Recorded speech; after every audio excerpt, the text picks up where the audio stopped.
Hello and welcome to Fireside Palaver, episode 17. This episode we're going to be talking about, this is a Sanderson focused episode. We're going to be talking about the Wired article that I'm sure you've already heard about, and I don't know what we can add to the conversation other than I just want to talk about it because it's absurd. Right. And then we're going to be doing our reading check-in on Rhythm of War. You know, all this time I've been saying rhythms of war. It's just one rhythm. It's just one rhythm. It's just war. War is all but one rhythm. So wired.com. Wired.com. What kind of so I guess typically they write about like technology. That's what I thought too. I thought that was kind of strange. Like, yeah. I mean, I'm not a subscriber to Wired or anything, but I feel like every time I've seen an article for Wired, it's been, like a technological type thing. Right. Yeah. And I guess they have their like guy on the beat for, I was trying to, Jason, I'm assuming Kehehe. Yeah. Kehehe. So, right. And like, it wasn't necessarily about, to be honest with you, I don't know what it was about. It was I don't know what his purpose was. I'm assuming it was supposed to be like a general article about Sanderson. Yeah. But it's about, so my speculation is we had a text conversation about this, but I've kind of changed my opinion a little bit. Because of the title of the article, and anybody listening to this podcast they already know the article, they already know all about it. But the title is Brandon Sanderson is your God. The title means that to me, it's he's speaking to us. He's speaking to Sanderson fans, and he's speaking about our Lord and Savior Brandon Sanderson, our God. As we all know, he is our God, of course. And then the blurb after the title, he's the biggest fantasy writer in the world. He's also very Mormon. These things are profoundly related. Yeah. Right. I have no, judging by the title and the blurb, I believe it's so incoherent. It's so hard to tell what the purpose is, but I believe the purpose must be that he's trying to like draw a through line between Brandon Sanderson's writing and his Mormonism, but not in a, like we brought that up on the show that I said that I could see, not necessarily Mormon, but like religious undertones in his work. And that I recognize it because I grew up in a religious household. And so I could see that in his writing. But I don't think of Sanderson as like a Mormon author, you know, and it's definitely not. It's just, and then the article doesn't even go into that nuance.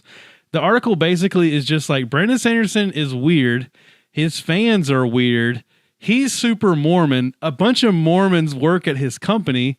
And isn't that strange? Like, it's so like, I don't know where this article is supposed to. And everything he does is strange. Like, oh yeah, he eats his food wrong. He writes too much. Yeah, he writes too much. And you know, did you read the Brandon Sanderson's his response? Rebuttal or whatever his response? So I'll read this. Not sure how or if I should respond to the Wired article. I get that Jason in writing it felt incredibly conflicted about the fact that he finds me lame and boring. I'm baffled how he seemed to find every single person on his trip, my friends, my family, my fans, to be worthy of derision, which is true. Like you said, he even made fun of his son for putting salt in his Japanese food. Yeah. Right. But he also feels sincere in his attempt to try to understand. While he legitimately seems to dislike me and my writing, I don't think that's why he came to see me. He wasn't looking for a hit piece. I find that really hard to believe. I find that hard to believe too. He was looking to explore the world through his writing. In that, he and I are the same, and I respect him for it, even if much of his tone seems quite dismissive of many people and ideas I care deeply about. He says, the strangest part for me is how Jason says he had trouble finding the real me. He says he wants something true or genuine, but he had the genuine me all the time. He really did. Mm-hmm. What I said apparently wasn't anything he found useful for writing an article. That doesn't make it not genuine or true. That's just another thing. Yeah. It took him 5 months from the time he went to see Sanderson for this article to come out. Like, I don't know. Again, I don't know Wired, but I feel like journalists' deadlines are, way sooner than 5 months. I doubt you typically get half a year to write one article. Right. Right. And so whatever. I think that was a way. I think that he even mentions in the article that there's probably big announcements to come from Brandon Sanderson. I think that he was waiting to see if there was some big Disney announcement, Amazon announcement. I think he was waiting to see if there was some announcement about a new TV series or something. And then he wanted to drop this as everybody loves this guy, but isn't he super rich? He's got all this money. Isn't money bad, people?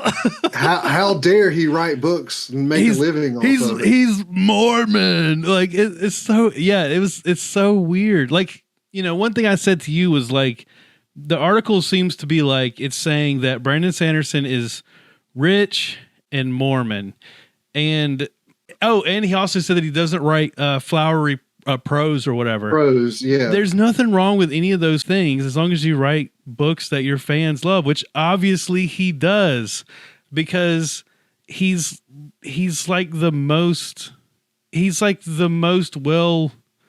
I don't know what the word is. He's like the most influential fantasy writer of the present time.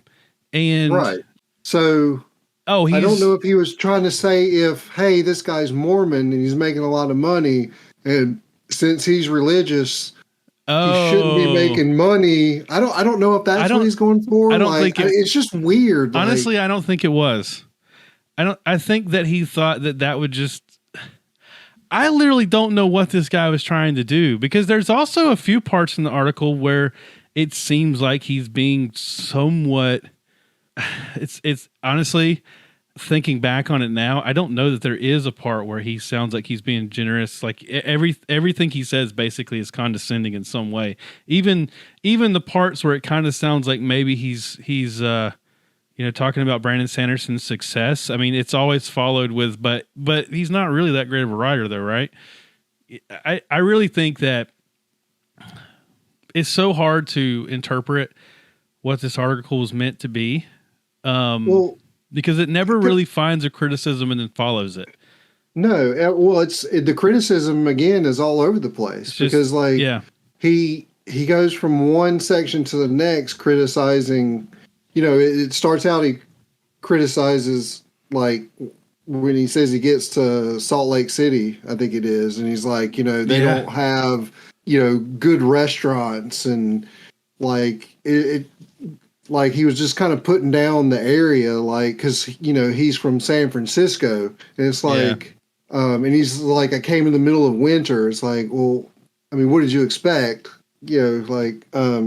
And then like he puts down his writing style, how much he writes, his religion, the fact that he puts salt on Japanese food, the fact that, and then he jumps into the fandom and like saying they went to that con, and he's like talking about how people stink, and the whole stereotypical thing that like people make fun of. But it's not necessarily a truth. Like, yes, there are people that are like weird people that, sit in their basements, but that's a very small minority of the people. Whole thing, like people stink at conventions. Well, guess what happens at a Florida State University football game?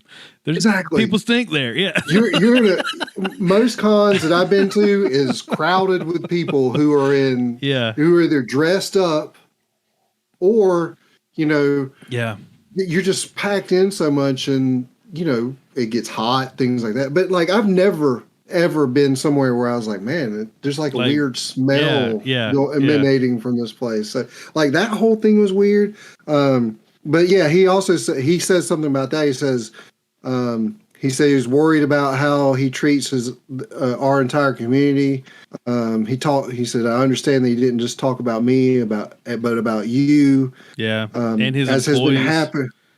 Like his employees, his sister, or he criticizes his sister-in-law. Yeah. Cause he has family members, running his business, which is in publishing. That's really common. And sure, he has a way bigger publishing company now than he did originally, but he also criticizes the fact that they're majority Mormon. Well, guess what? If I opened a publishing company here in South Carolina, they'd be a majority Baptist, and it has nothing to do with any kind of nepotism. It's just you're in freaking Mormon City, Utah. Like that's what is there, He's a professor at BYU. Yeah, it's not astonishing that is the case. It just is, right. Well, I mean, like, and the thing is when I kind of like read some things about him, and like when he started all this stuff, like, and just like a lot of people do, you when you start up something like this, you get your friends and family, or the people that help you out, his friends and family are all Mormon too, because that's the community like, it's not like he's in. Yes. It's crazy. None of this, like, the article's written in such a way that it's like, oh, I bet you didn't know this about Brandon Sanderson, you know? But it's like, there's no secret here. Nobody cares but this guy. and he says he says he felt bad. He doesn't like the fact that, that we should, that not just him, he says there's an overall feeling that sometimes that that people should be ashamed of liking things like this. Mm-hmm. And that's true too. He says, look at these silly nerds liking things. How dare they like things? Don't they know the thing they like is dumb? Like, like.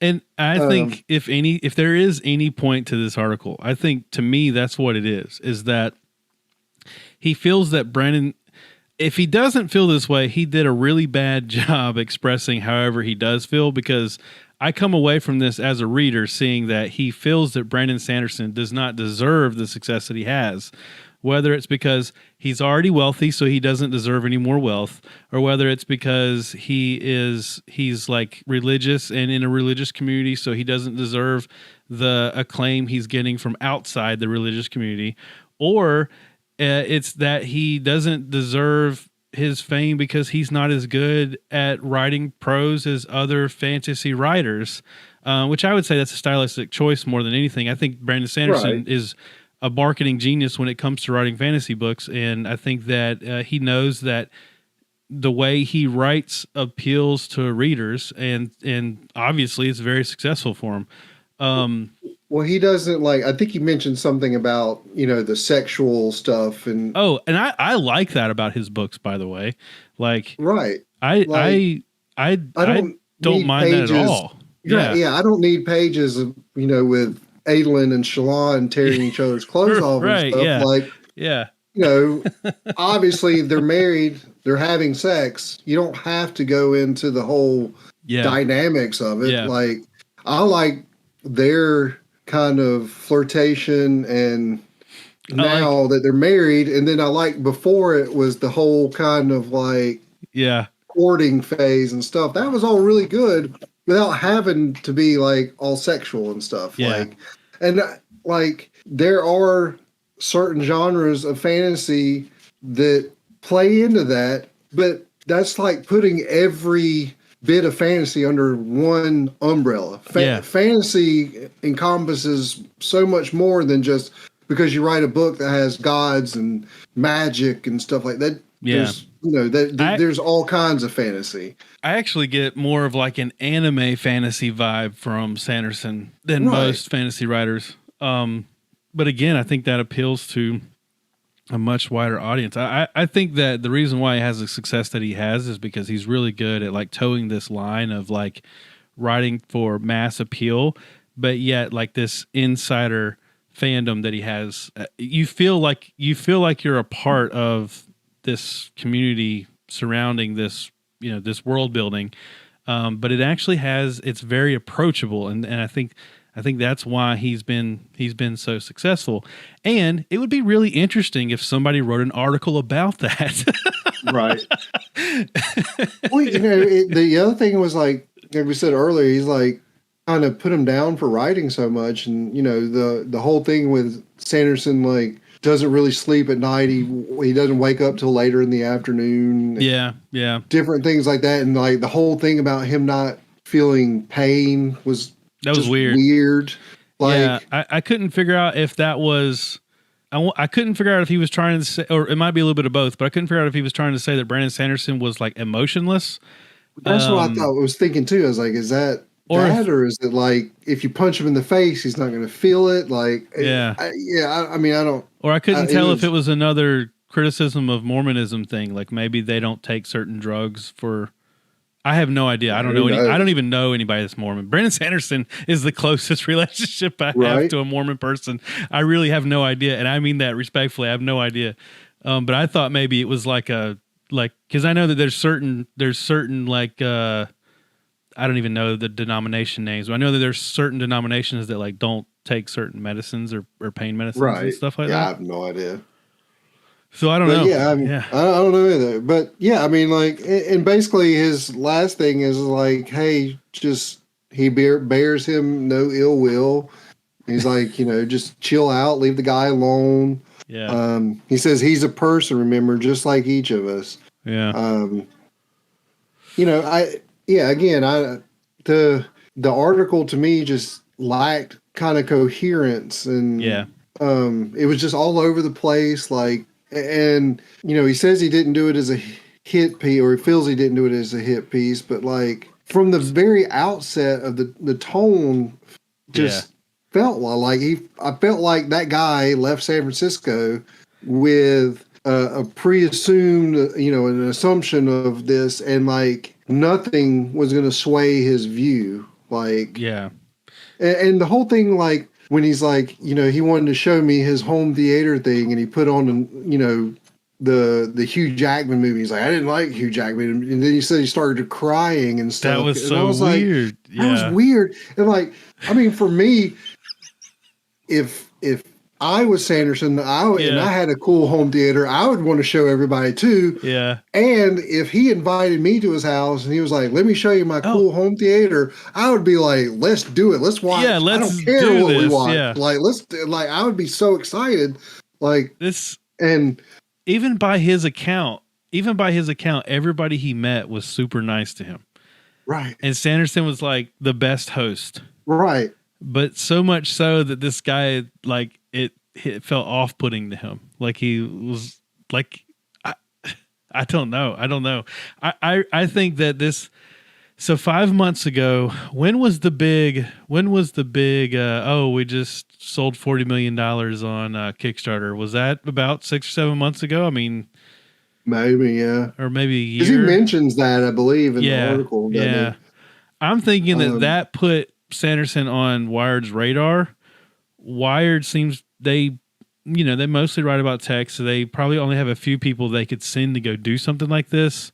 And I think this person, before he ever left, he had this idea in mind that this guy writes these fantasy books about people that become gods, and these gods, and some gods are dead, and yada yada yada. And he said, sounds an awful lot like something that is like really into Mormonism might write. Maybe I'll that's my angle. And then I think he went there looking for that angle, and he never really found it.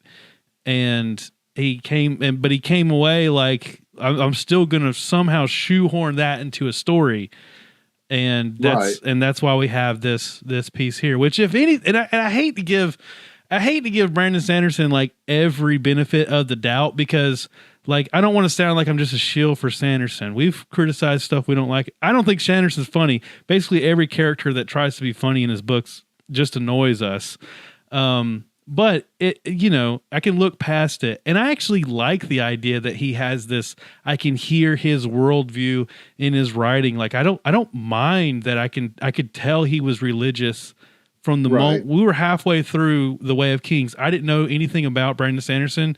This is the first fantasy book I've read in years, and I literally one of the first things is on the podcast before we had the YouTube channel, but I said, is Sanderson religious? And then sure enough, he was. I mean, like I could hear that in it. And I like that about his books. I'm not complaining at all. And I'm not a religious person. Right. But I like that I can hear his voice in it though. Right. And like we kind of mentioned earlier, it's like you wouldn't find this book series.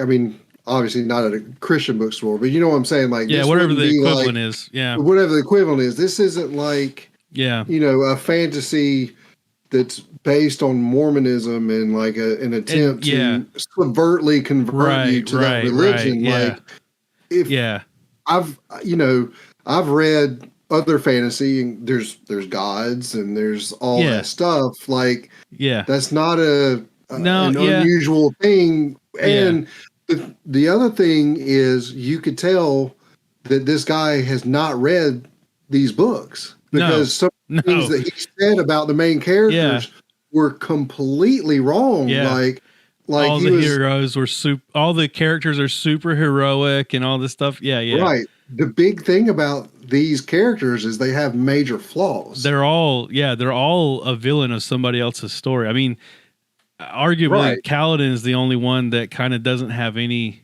does he? And he's his own villain, sort of. Yeah, right, exactly. Yeah, but like, completely. Definitely hasn't read book 3. Like, it's not read book 3 for sure. Yeah, I mean, like Dalinar is like, I mean, he is the godlike figure now, but like, you know how those heroic heroes burn down entire cities full of women and children. Exactly, like. So yeah, I mean, like it's just I haven't heard, and I looked earlier and didn't see anything, but to see if this guy is gonna say anything else about this, or if even Wired says something like, I scrolled makes down a statement, or it's weird. I scrolled down to see if there was going to be a comment at the bottom because sometimes they add a comment after the fact. I don't know, man. I mean, this is big in the booktube community, but I don't think the rest of the world cares about it. So, like, they probably, they're like, this article's getting a lot of clicks. Move on to the next one, Yeah, like when I opened Google, there's like all this stuff about Sanderson. Like, wow, it's getting major play. And I was like, well, this is Google, and I searched. Yeah, you searched for it, like, right? I was like, so this is showing up all over my thing, but the guy next to me doesn't get this at all. Like, yeah, but if anything, it's rallying more support for Sanderson, and really, it's bringing his community even more. And I like, I don't know if it's doing the opposite of what this guy was trying to do, but like, because who knows what he was trying to do? Who knows what he was trying to do, right? But I don't think it had quite the effect that he thought it was going to have. I think it is true. Like, there's a part, like the very last lines of the article where he's talking about God is like, God, there's a Freudian slip there. Talking about how Brandon Sanderson is like trying to play God or whatever. I don't get that. I don't understand that. It says a character becomes a god, and the god beholds his planet below. If Sanderson is a writer, that is all he is doing. He is living his fantasy of Godhead on Earth. But doesn't every writer? Yeah, you're like creating worlds, You're creating worlds, you're creating these characters. In essence, you are your characters and your books and your thing. You're their god. I mean, and that sentence, or it's actually like 3 or 4 sentences, but those like that right there, that last statement at the end of the article is not necessarily insulting if it wasn't following the tone of the rest of the article. The rest of the article, right? Yeah, and he could have written about that. I mean, I don't know, man. I don't know, but I'm with you. Like, I think this had an opposite. Well, again, it's hard to say that because we don't know what his intention was, but from the intention that I believe he had, based on my reading of it, I think that this had the opposite of what he intended. I don't think anybody read this going, "Oh, you know what? Maybe that Sanderson guy really does suck," and I hope maybe he is a jerk. I'm never reading his books again. I hope HBO doesn't give him a show, right? And in between, he's probably written like in the last 5 months, he's probably written 3 or 4 books. Like, yeah, I mean, well, anyway. Yeah, I know. I don't. Of books. Yeah, I just don't want to. I don't want to sound like Sanderson can do no wrong, because I've got plenty of gripes about his books. I mean, they're not perfect. Right. They're good. They're great stories. I don't. The one thing about that I didn't get was, and I mean, maybe a little bit, but like the prose thing, like, I mean, he's not like overdoing like metaphor and stuff like that, but on the opposite end, some authors I've wrote is nothing but metaphor. It's like, dude, just chill out on that. Yeah, like, I completely agree. Yeah, 100%. I've been trying out, I'm kind of doing like this kind of like a reconnaissance thing for the podcast, where I've been like kind of trying out the first chapter of several books and then seeing which writing style I think I could read an entire series of.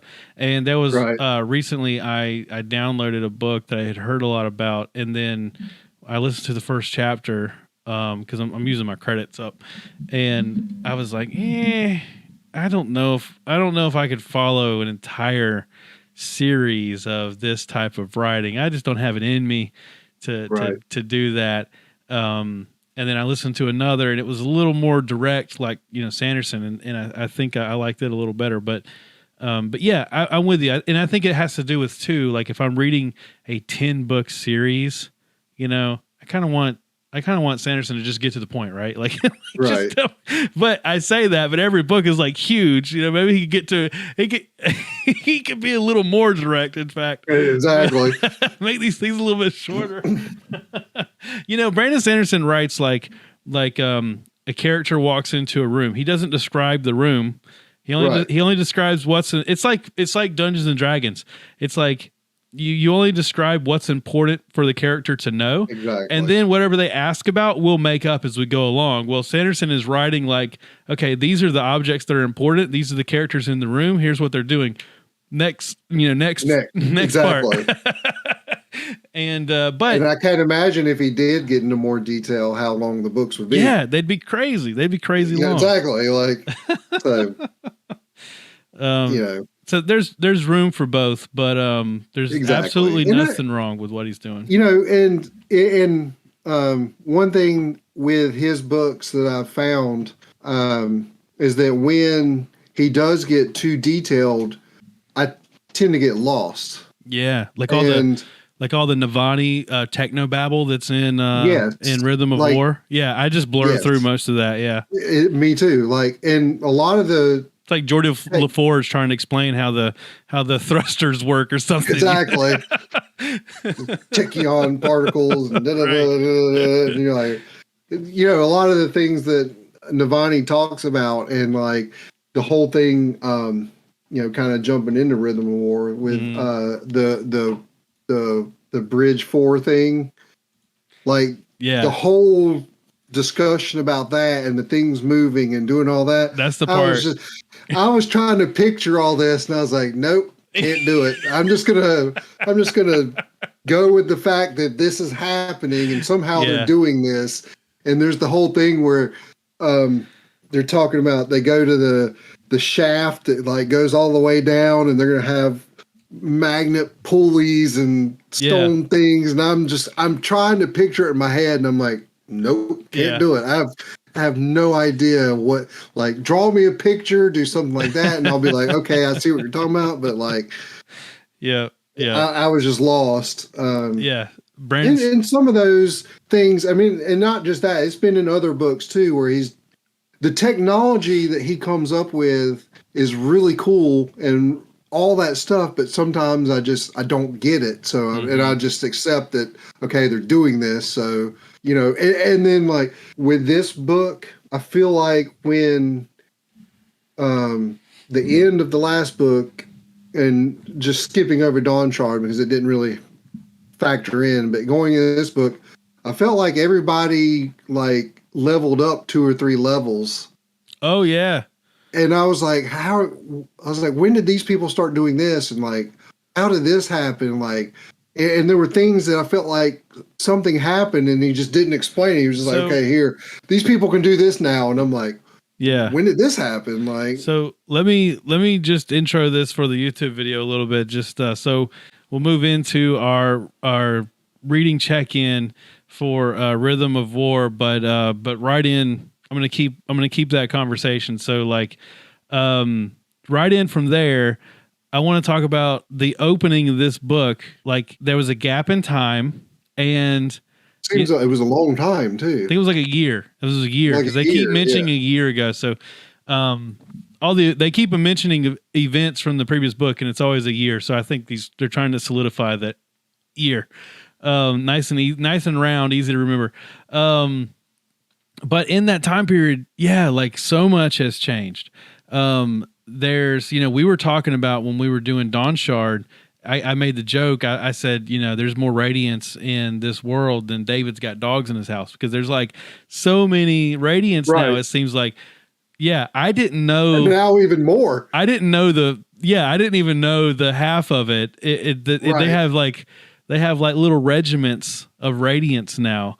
Like Kaladin has his wind runners, and he's got like 24 of them or something. And then like, or no, I think they said it was like close to 100 maybe. Like they're like, they literally have crazy. Like regiments like of or they get, the point of what Shallan and Adolin are doing is because they've gotten so many that they've run out of Spren. Yeah.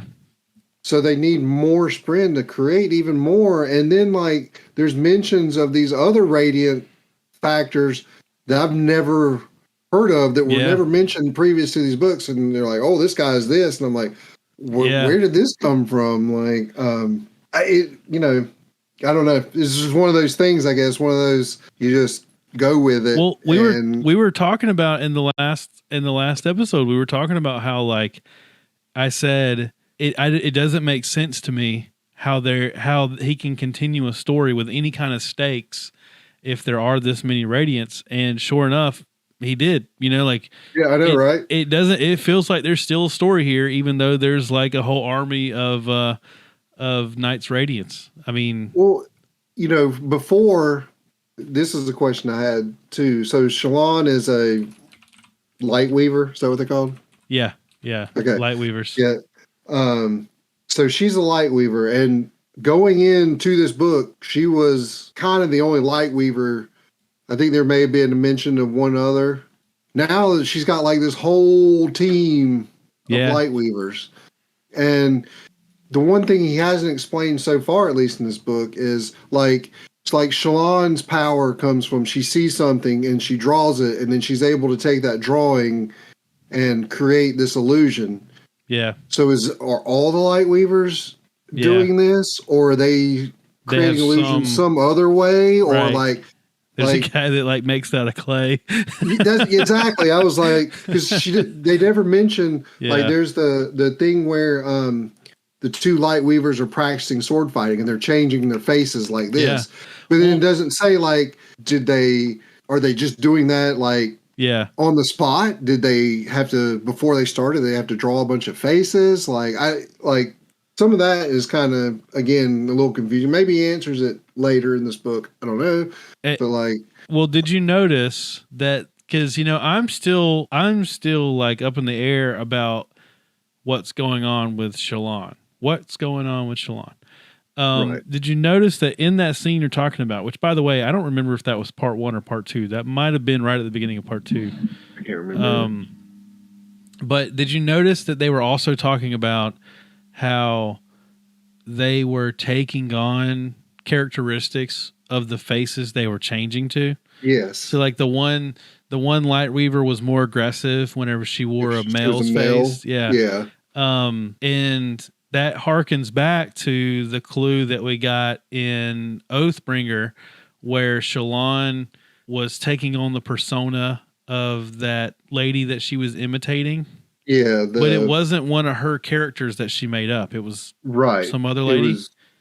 Right. So I think there is an element to this whole thing of like, not only do they look like these characters, but they kind of become these characters. And I think in Shallan, I think it's still true that Shallan is using that as a mechanism to hide from different aspects of her personality. and she, she's making up characters that are, Radiant is the version of herself that she feels like she can't be, but she needs to be sometimes, and so she puts on this, face and becomes that person. Right. So I don't know. I still think it's it's interesting. It's interesting, but I think it's I don't know that the other people that are on her like order of Knights Radiance. I don't necessarily know that they probably don't switch in and out of these characters the way Shallan does, right? Because they're not using it as like this coping mechanism for something that they're hiding in their past. Where Shallan is, she's using it's a tool for her to do that. Right. And also, in this book, because I had always kind of wondered like how Adolin feels about this. And in this book, they, Adolin kind of breaks it to Kaladin that he's worried about her, and that he's kind of hoping that maybe they can help each other, that Kaladin even, can help her. Which that was something I was wondering about in the previous books. And so this book, I'm glad they kind of got to cover that a little bit. Yeah, there's there's a lot of like interesting things that he brings forth, just even from the very beginning. Like in the first couple books, what you thought you knew, say about Gavilar, was was like this, this guy that's trying to, this wonderful, gallant person that's trying to bring forth the way of the kings and like do all this grand stuff. And then the prologue to this book, like he treats Navani like dirt. Yeah. And they had a very bad marriage. They had a very bad marriage. He was very condescending. He didn't think much of her. He was even suspicious. He was even suspicious of Dalinar and her. Yeah, exactly. Yeah. And like it was that was a very odd or new kind of tone to set with him, and it kind of threw me at first, like. Yeah. So part of the characteristic of Dalinar that I've always thought going through these books was that he was becoming a better man because he was trying to be as good as his brother. And then and now I kind of feel like he was trying to be as good as his image of his brother.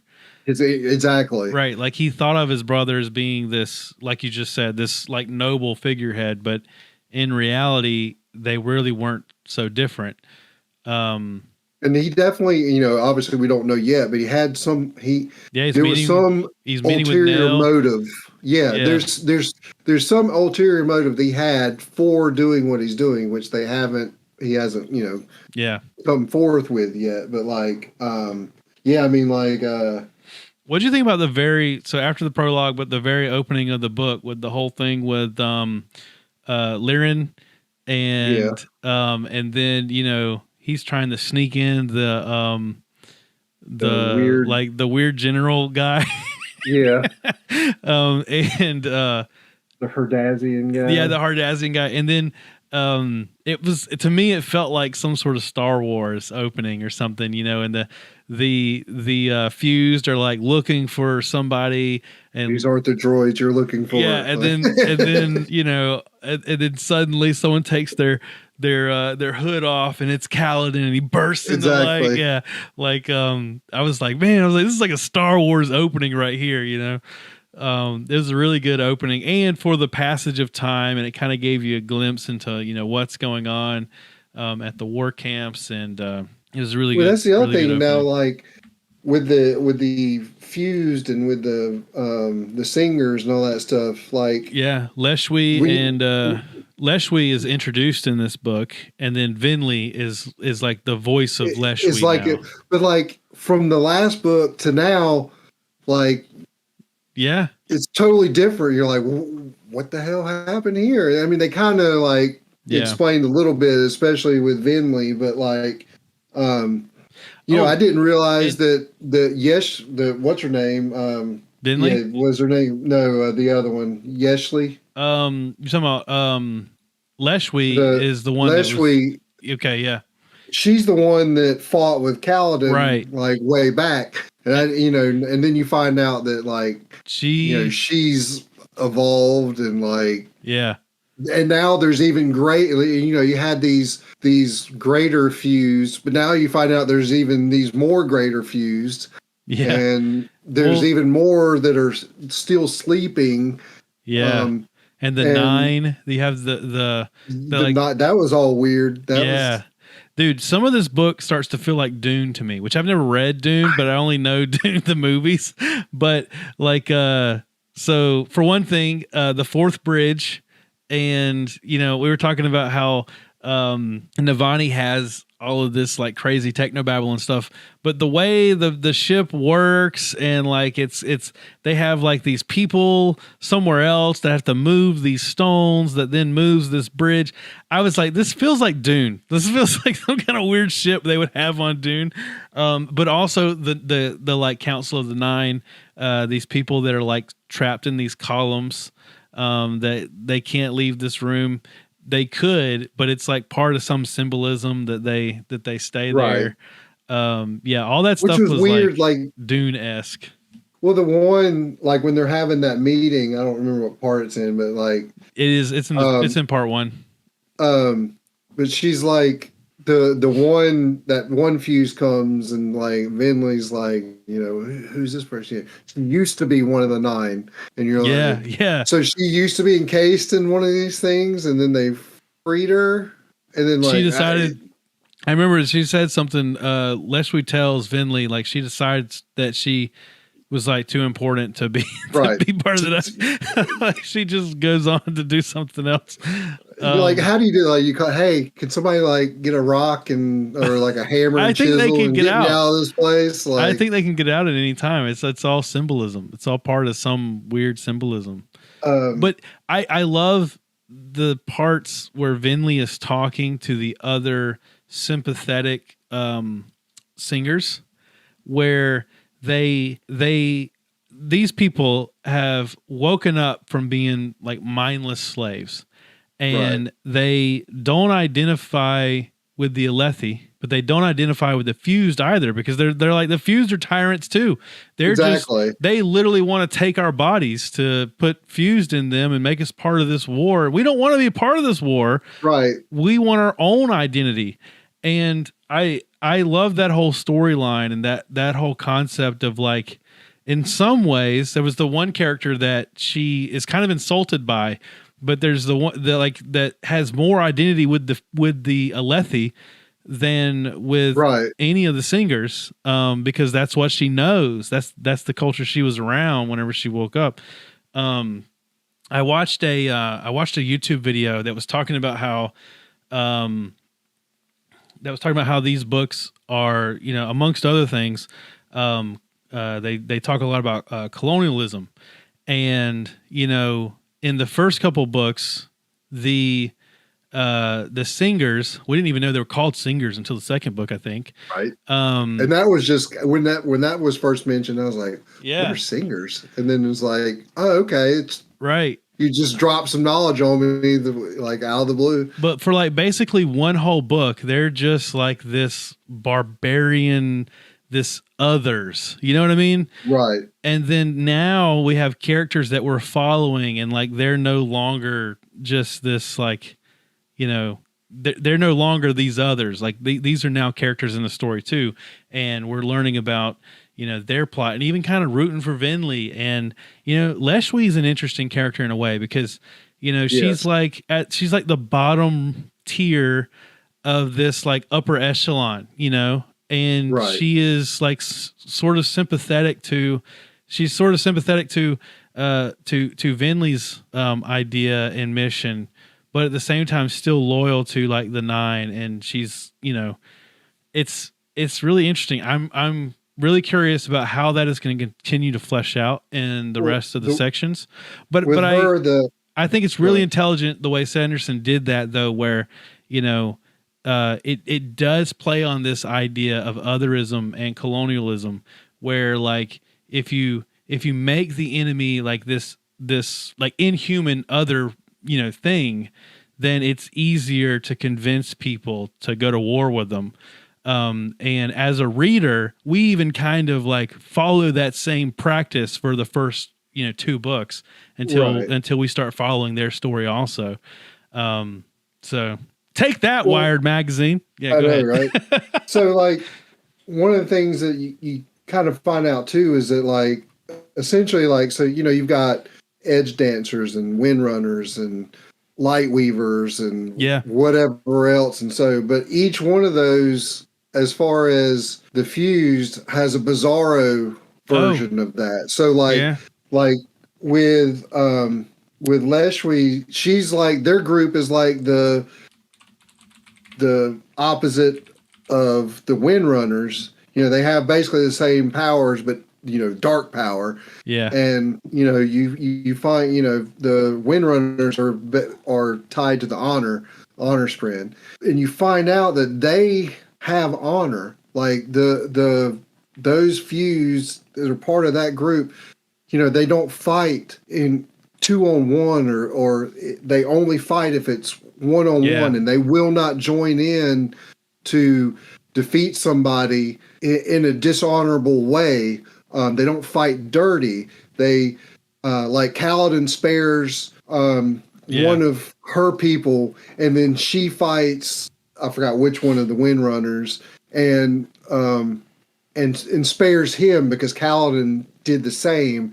And like they have a mutual respect for each other. Yeah. And the way, like, the first thing that I thought of when I was reading all this, because even before you find out that early on, you found out during this year that Kaladin actually had a girlfriend. Yeah. They break up. And the first thing I thought is at some point, Kaladin and this Leshwi character are going to fall for each other. If anybody would, it would be Kaladin. If any, exactly. And I was like, because I kept, like they have this, they look at each other, they have respect. They respect how each other fights. They, anytime that there is a battle, they find each other to fight each other. And I'm like, he's starting. I kept thinking, he's falling for, like, he's got this thing. Kaladin's love interest, I think I might have mentioned this before. Maybe not. I don't know, because this is a bit weird. The love interest that makes the most sense to me for Kaladin is Syl, which I don't even know. Right. I don't even know how it's possible. I guess they'd have to live in I forget what they call it. Shadesmar. Yeah, they'd have to like live in Shadesmar or something. They could have a vacation home in both. They could have a exactly. But like, I feel like there's moments between those two where I'm like, dang, this is like damn near romantic. But I'm like, she's like a little bitty thing though, right? And there's no substance, like yeah.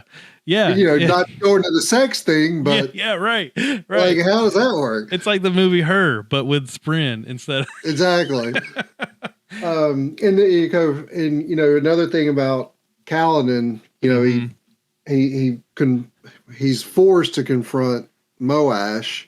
Yes. And this new, there's this new Voidbringer guy. That's even like the next level thing that like can change it. I kept thinking of, because I don't even think they call him a seeker in the book, if I'm not mistaken. I never knew what to think about this guy. But the thing I kept thinking of was, the little thing in Harry Potter when they're playing Quidditch, the Seeker. Like, I feel like he turns into that thing.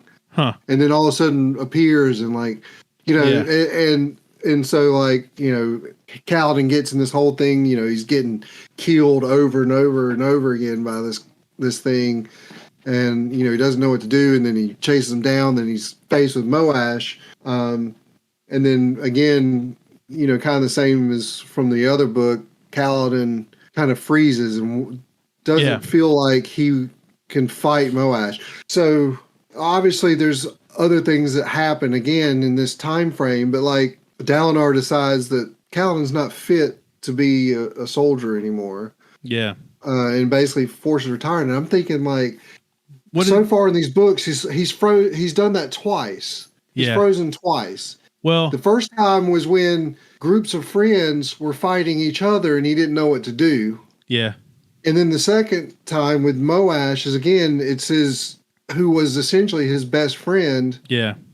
he doesn't want to fight him. And I'm like, who would? Like, like both of those times seem like a rational thing. Now I know that they describe like all this other thing where, you know, Kaladin can't allow, you know, he's you know, his whole thing is, you know, I would need to save everybody and, you know, all this stuff. But like, and maybe he's a little overboard with that, but you know, what kind of military leader doesn't want to save his entire troops? But I mean, I just didn't see like, and then maybe there's something missing, but I didn't see what would cause Dalinar to be like, I'm going to take the absolutely best soldier and best like guy Radiant, the best Radiant I have. Yeah. And I'm going to put him on the sideline. And like, they even told me we wanted to make him a diplomat. And I'm like, that just seemed like a very, very extreme, like it felt solution to something. It felt like it came out of nowhere. So there is mention of times that he froze in the year gap between books. Some of his other bridge members and Adolin talks to him about it. I think maybe Dalinar talks to him about it in that scene. Or Syl, I think it's mentioned a few times. I know he's saying he can't sleep and there's all this stuff. Yeah, he's always talking about being tired and that sort of thing. I do think that was an idea invented when writing this book. So like, I don't think we're wrong in believing that this kind of just came out of nowhere. Right. But I kind of see where it's going. Yeah. And I would say, so like, we've read further than part 1. We're both on like 20. I'm on 22. You're on 25. Not that I'm keeping tabs on your reading. We just happened to discuss it earlier today. But there's more in the second part that made me feel differently. And so I don't know if it's fair to talk about it here. Because in the title of the video, I'm going to say this is like part 1, but I think that what he is saying is not really true. I don't think it's true. Or it's misguided. Like, I don't think he's lying, but I don't think he understands what he truly. I think he feels guilty because he enjoys the fight. I think that's why he freezes, is because he feels guilty about that. And I even think that I can't remember if it was Teft or someone else was mentioned that, you know, that it's okay to enjoy, or maybe Adolin like, does, you know, it's okay to enjoy the competition. Yeah, like even though there's death involved, like and you don't have to necessarily enjoy the killing, but it's the competition. It's the putting yourself into like seeing what you are capable of and things like that. But you know, I even earlier when this is all happening, and I kept thinking, why is this happening? Blah, blah, blah. And then you find out that, like, you know, in that whole meeting with the 9, that other upper level fuse new person comes in. They're like, we want to infiltrate Urithiru and, you know, try and you know, take it from within, and like they're gonna get Taravangian involved and like help, you know, get them in secretly. And you find out that, like, you know, Dalinar and Yasna are gonna leave with all their troops to go fight in this place, and then, you know, they're gonna leave Navani and like 20, you know, guards, and then you just happen to have Kaladin that's left behind. Yeah. So obviously, you know, the setup is that these people are going to come in, and the only line of defense is going to have to be Kaladin. I didn't think about it in that light. That's very true. Like, so, you know, obviously it's like a setup for what's to come. I think I've mentioned it to you before. Like, Kaladin is one of those characters for me now that I really liked him a lot, but the whole inner turmoil thing is starting to like really just kind of drag on. I have always said that he's not I actually like him more after reading more of it. In the beginning, he was my least liked character.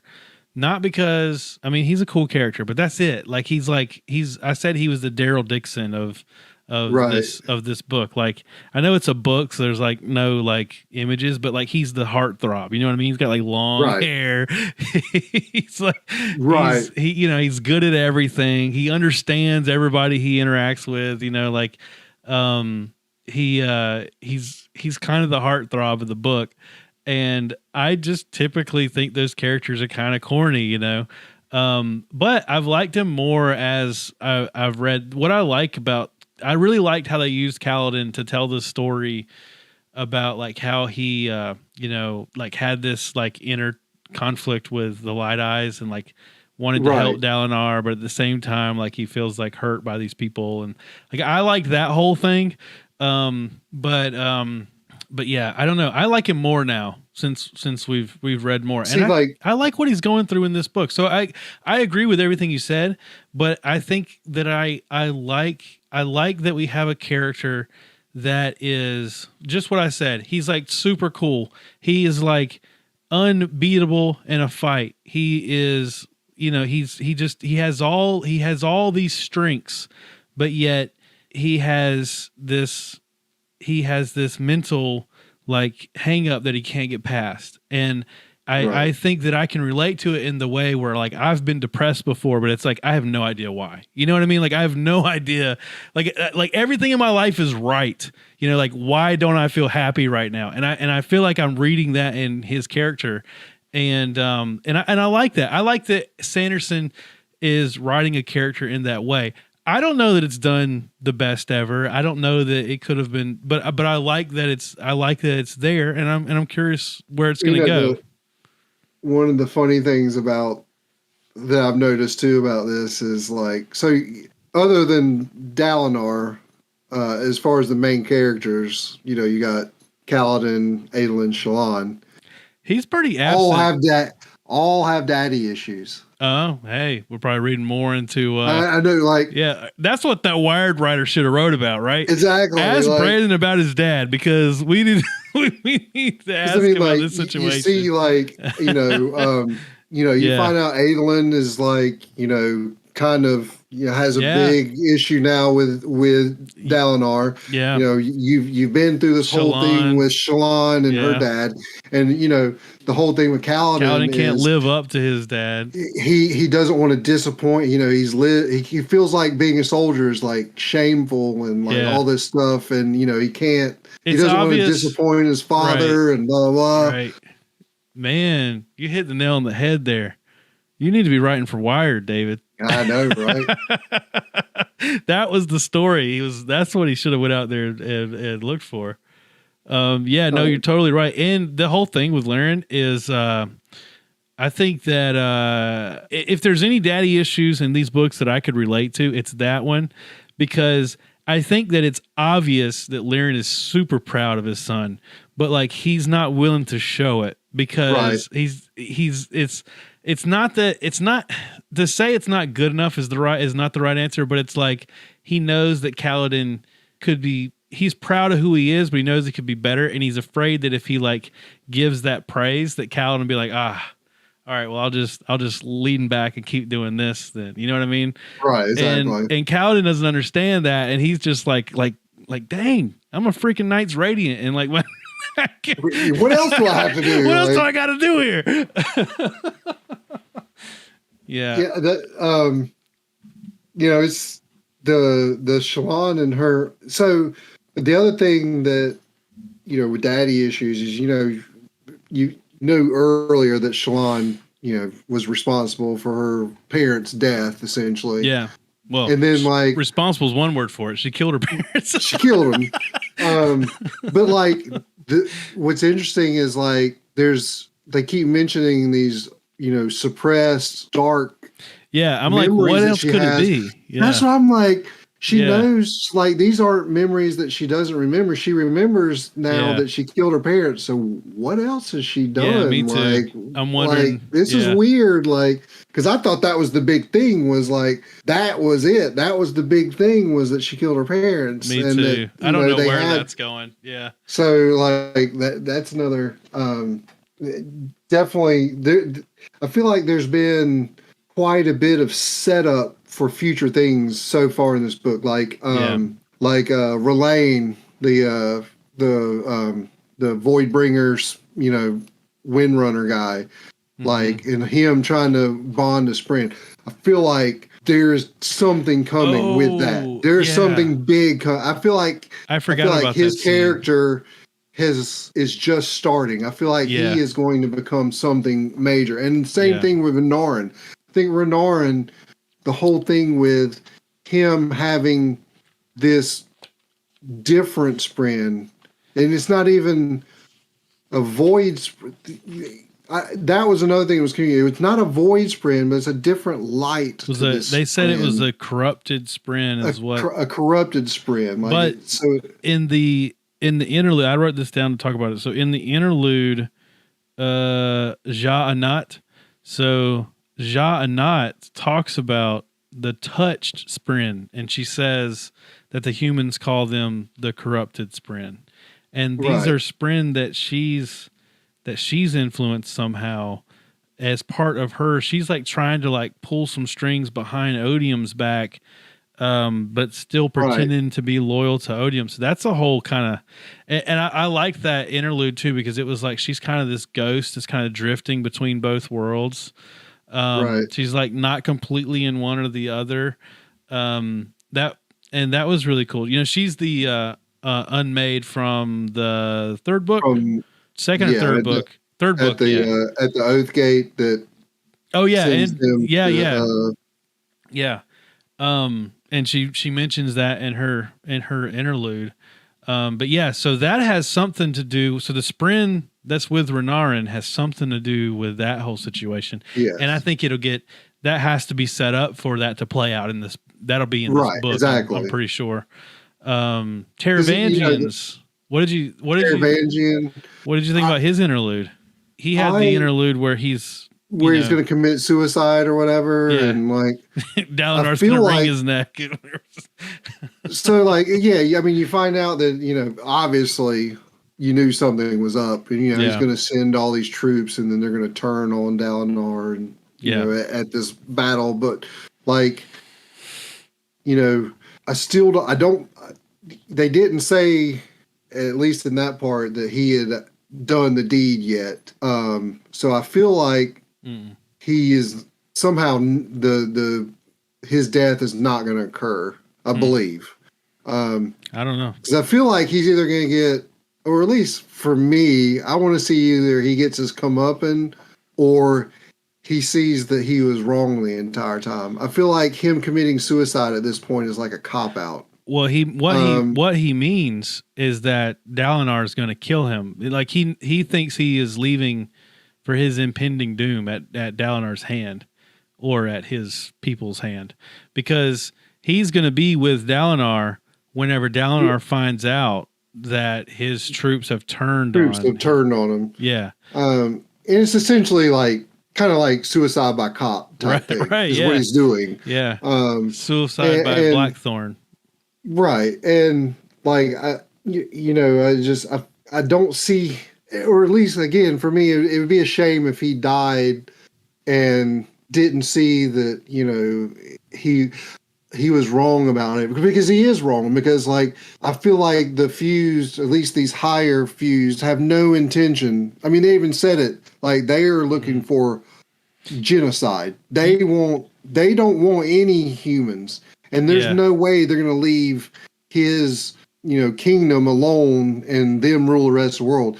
They're out to get rid of all humans, and they're using him, and he's too, I don't know, proud. It's not proud. It's just maybe ignorant to understand that. Like maybe it's wishful thinking on his part that, even Dalinar says that, he understands that he's not doing anything that he thinks is wrong.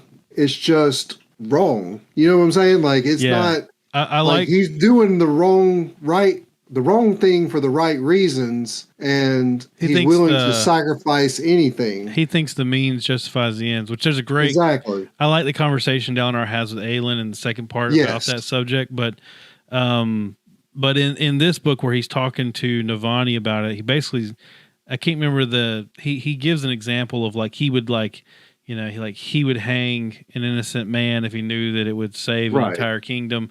And he would also know that it was wrong to do that, and that like he would feel bad about it. Yeah, and he would know that it is.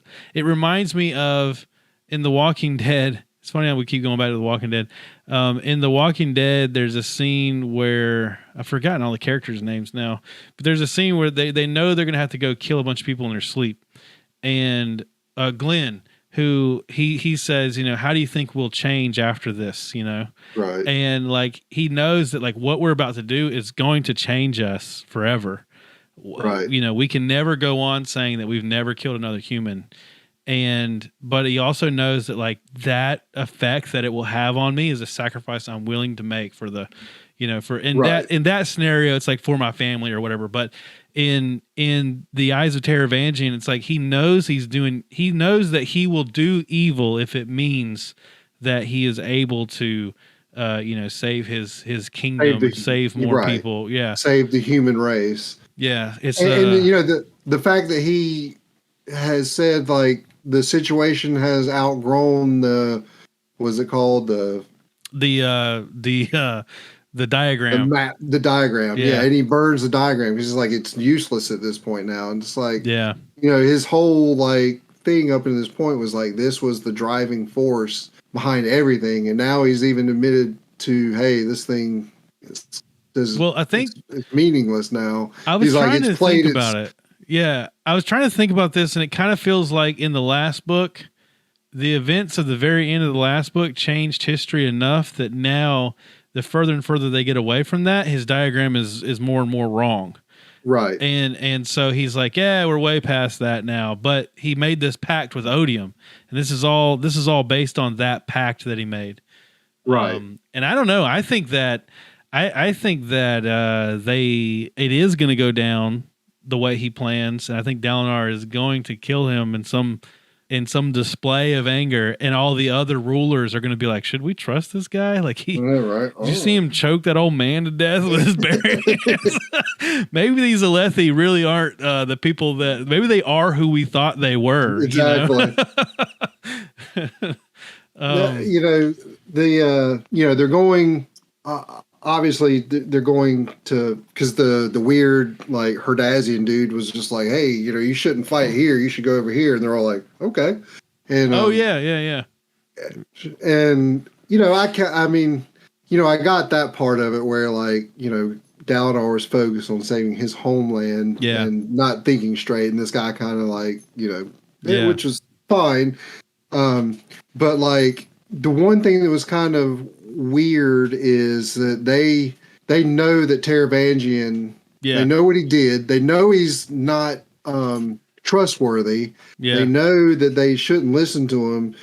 And then like, you know, they expect him to vote against this plan. And then he's like, oh, this is great. I'm going to give y'all all these troops.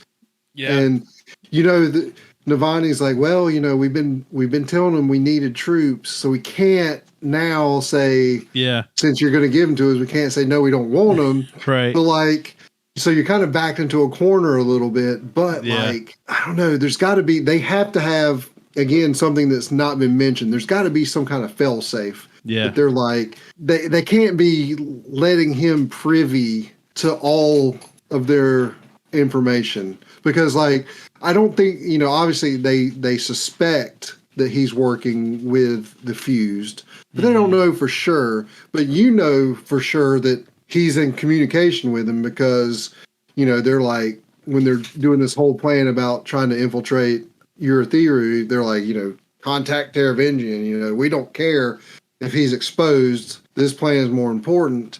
And so you obviously know that he's passing information, they're passing information back and forth.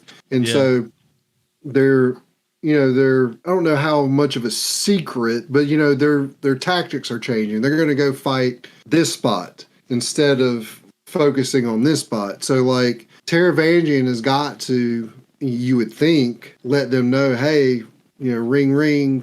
Hey, you know, there's a whole bunch of Alethi and my troops and all this coming here. You know, y'all need to be here. when this shows up. So, it's even a bigger trap. And, again, so far they haven't said that. But, like, there's got, like, I feel like between Yasna, Navani, and Dalinar, and this new general guy who seems to be fairly smart in ways that, like, He's and called even like he the something. he knows, yeah, he had a weird name. I can't remember now. But even he's like, I can tell just from your troop layouts that you don't trust this guy. Yeah. And like, I just feel like there's got to be some sort of plan that has not been let the reader know yet that they're coming up with, because I can't imagine that they're going to do all this. Dalinar is aware. Right. There's got to be like, he's got to have some secret thing going on, because I can't imagine they're just going to go right into this battle. Just like, okay, well, we can't trust them, but what else can we do? With like a 50-50 shot like, that they're going to, right. Yeah. No, I agree. There's some kind of Cherry is going to come out and eat them all. She's now full-size dragon. Right. I was trying to find this guy's name. Like, I like him. He's a pretty cool character. Yeah. I can't think of his name either, though. It's like the wolf or something weird like that. Yeah, it's not the wolf, but yeah, it's something. It's like he's the beaver or something. Yeah, like, let me see if I can find it. That's how I'm looking through like these characters. It's in chapter 1, but like I don't know where in chapter 1. So I'd have to. I've got this thing open here because Lyran sneaks him in. Right, Laurel. Cena. I can't find. That's weird. Like, this has like everyone that's mentioned here. Dienno in Kala is the mink. That's what they called him. Yeah, the mink. I'll edit that and put that like a little like time period we're trying to find his name. The mink. The mink. Like he's a damn coat. Exactly. But yeah, I mean, like, very strange character, but obviously, like, again, the Hardazians. He's gonna help them escape from somewhere, because they just keep setting up the fact they that keep this guy, saying how good he is at escaping everything. Exactly. Like, why mention all this and show that like he just disappears on a whim? Right. It's gonna come up later. It's got to. What? It's going to be like Yasna and Dalinar and him, and they're going to have to escape from something, and all of a sudden they're going to disappear. And everyone's like, what was that show that was like a comical secret agent show, and he'd always have people like would just be like hidden in like a flower pot or like as part of the couch or like something like that. Oh God, what is that show? Oh God, I have no idea. Old? Yeah, it was an older show. I used to watch it on like TV Land. Not Agent Zero. I feel like I know what you're talking about. Yeah. I just gotta look it up now to find out.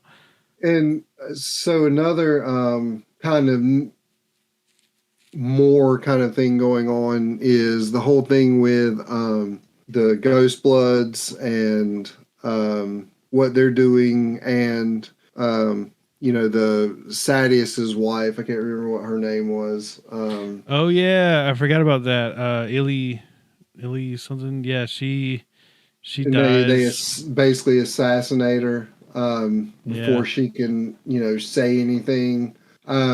The Ghost Bloods is very like this Moraes guy.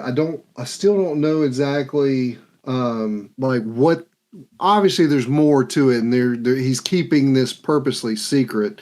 What I did find interesting is the part where he talks to Shallan about wanting to take Stormlight off world. He's trying to find a. Yeah, I had a theory about that.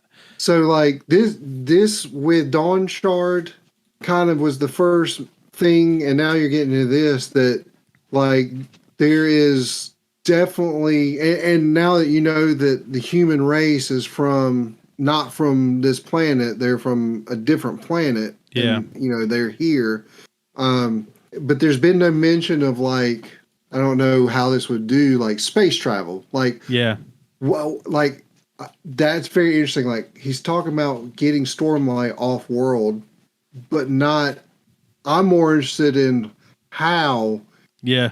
like, you're getting off world, regardless of what you're doing with the Stormlight. Where is this off world thing coming from? There's different. I mean, obviously, like in Dawn Shard, when they go down this thing, and you've got the Dawn Shard, but I feel like there's gates to other worlds in the Casimir. Yeah, I think that's what it's going to be. There's this book deals with that more than any of the previous books, or at least maybe we're just noticing it more now that we've read Dawn Shard and we know a little bit more about the Cosmere. But like, so that whole conversation about like bringing Stormlight off world, I think that it's going to be in a person. I think that the idea is going to be, I think that it's going to be like, okay, well, we'll just fill someone with Stormlight and then kidnap them and take them to another world. And take them, right. But also, you know, there's that character that like talks to Kaladin, the guy that is like the like he's the swordsman that trains people. And Kaladin goes to him to join the Ardents. Oh, yeah. And then you find out he's like some godlike guy. He's from some Cosmere. He's from some other Cosmere somewhere. Thing. Exactly. And apparently that is like a big one that if you've read, I don't know which book we need to read, probably Mistborn. Seems like Mistborn is always the answer. But if we read some other of the Cosmere Universe books, we would be like, oh my gosh, that's so-and-so from this other book, and he's got this other... But we don't know any of that, so we're just like, why is he so different? Yeah, exactly. Of course, we know Wit is Hoyd, and that's a character that is like jumping through all these different Sanderson stories. And Wit is like shoulder to shoulder to Yasna throughout this whole book. Yes. They keep bringing it up. They do. They mention it. He mentions it a lot. That they're in part 2, it's mentioned, and it's literally like not important to the scene.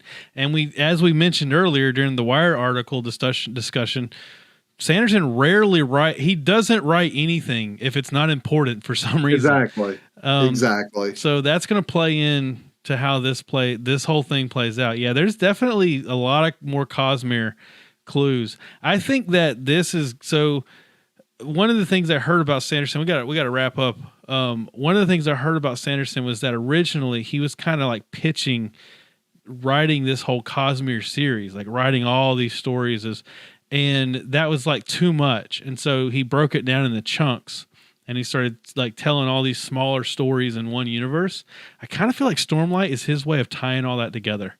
And I think that as the next books play out, I think we're going to learn that like this is kind of the book that is the center of this whole thing. Right. As a matter of fact, I also read somewhere or I saw it in a video or something that he actually had started writing The Way of Kings before he wrote the Robert Jordan books, but he had to sit on it for all that. He had to sit on it for like 8 years or something before he could actually, you know, write them and flesh them out and get them published. Right. Go ahead. I was gonna say that I feel like he's opening up because you know the one thing that we learned and we talked about in the last show is that even though this is a 10-book series, it's like two different things, and I feel like this is like the beginning of like the opening for the second part where you're introducing this bigger universe. And now it's more and more you're seeing this, and whatever his idea is for the second part is going to be born from this. And I think there's a lot of things happening, like with the Spren and the thing with is Navani that has that secret span read thing that pops up, and it's like, you know, what you're doing is bad, and like. And there's definitely, you feel like, because, you know, before you didn't know what, like, the gemstones and what the Stormlight was. And then you find out, like, they're basically enslaving Spren inside these gemstones. Right. I feel like more is going to come out of that, too. Like, that. Oh, yeah.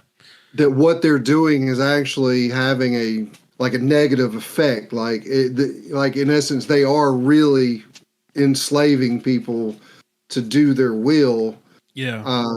And Stormlight as a whole is going to come under like a different type of umbrella and scrutiny, and like, is it justifiable to use Stormlight and like different things like that. So I mean, like, and then like there's the case of like, should if somebody's trying to take Stormlight off our world, then you're not only enslaving, but you're also kidnapping, and like you're taking essentially Spren from Shadesmar or whatever. Like, there's so much that I feel like is being opened up in this whole thing. And like, again, like you get different authors that kind of approach writing in different ways. Like, obviously with King, like, he's like, I just write and the story comes naturally and what happens.